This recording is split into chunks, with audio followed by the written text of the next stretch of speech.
Hello everyone and welcome to Power Synergy. First, I want to express my special thanks to my first subscriber who motivates me to publish some videos. In today's video, I explore the complications of the single-diode model, a foundational mathematical framework that illustrates solar cell behavior.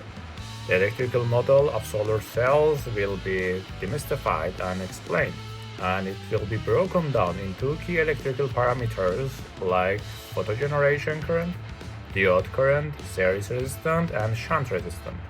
Our visual exploration includes circuit diagrams and explanations, providing you with a deeper understanding of how solar cells convert light into electricity.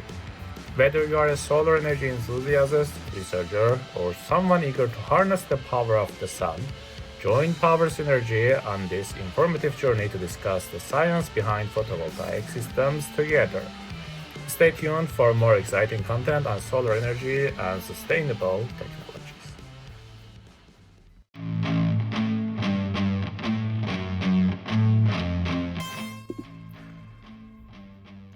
The single-diode model serves as a fundamental mathematical framework for understanding and simulating the electrical characteristics of solar cells or photovoltaic modules.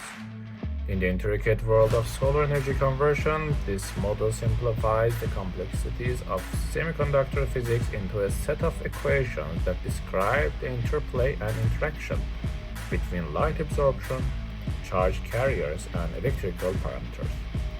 As has already been explained in the previous part of this video, key parameters such as the photogeneration current, diode current, series resistance, and shunt resistance are contained in this model, providing a comprehensive view of solar cells' behavior. Illustrated through a circuit diagram, the model captures the flow of current and voltage within a solar cell, facilitating analysis under different operating conditions. While acknowledging its simplifications, the single-diode model stands as a tool to comprehend and predict the performance of solar cells in diverse environments. So let's go on with our Python programming part, and there we go.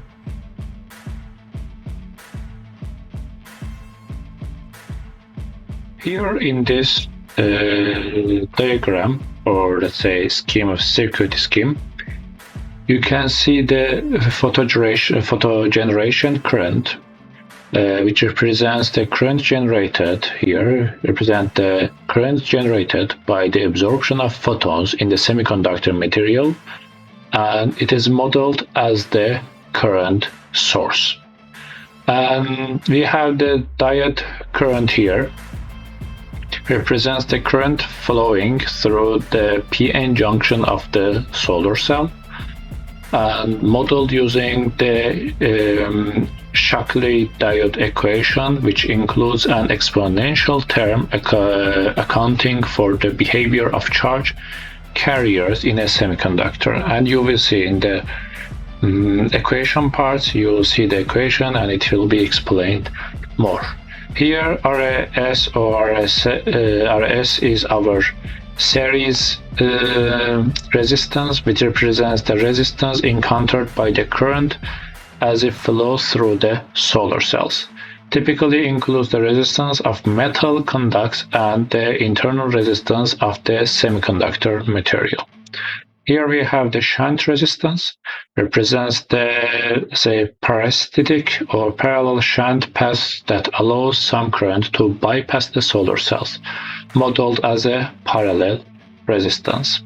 And output current, here we have shown it with IPV, the total current flowing through the solar cell, given by sum of the IPH and I diode, affected by the series and shunt resistance. And the output voltage, the voltage across the terminals of the solar cell, influenced by the diode characteristics and the current flowing through the cell. Now we are going to explain the equations for this scheme, and at the end we are going to program it in our Python program.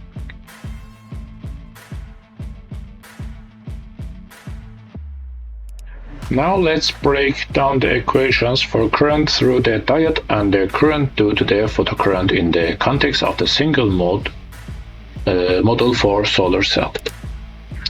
Here is the equation. As you can see, I diode equals to I saturation exponential of QV over NKT minus 1. I saturation is the reverse saturation current, Q is the charge of an electron, V is the voltage across the terminals of solar cells, N is the ideality factor that can be changed for different situations, and K is the Boltzmann constant, and T is the temperature, which is in Kelvin. Q and K, Boltzmann constant, and the charge of an electron is we already have information about it, and both of them they have constant values.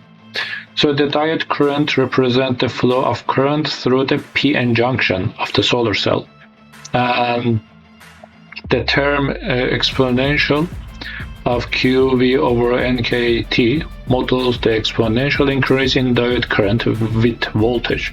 It is based on the behavior of charge carrier in the semiconductor material. And the factor exponential QV over NKT minus 1 ensures that the diode current is 0 at 0 voltage. So let's go forward to the other equation. This one is for the current due to the photocurrent, which is IPH equals to V minus IPH I phase multiplied by R shunt over R shunt. Let's see what the parameters are. I phase is the photocurrent, IPH, let's say, not phase. IPH is the photocurrent generated by the solar cell. V is the voltage across the terminals of the solar cells, and RSH is the shunt resistance. At the end,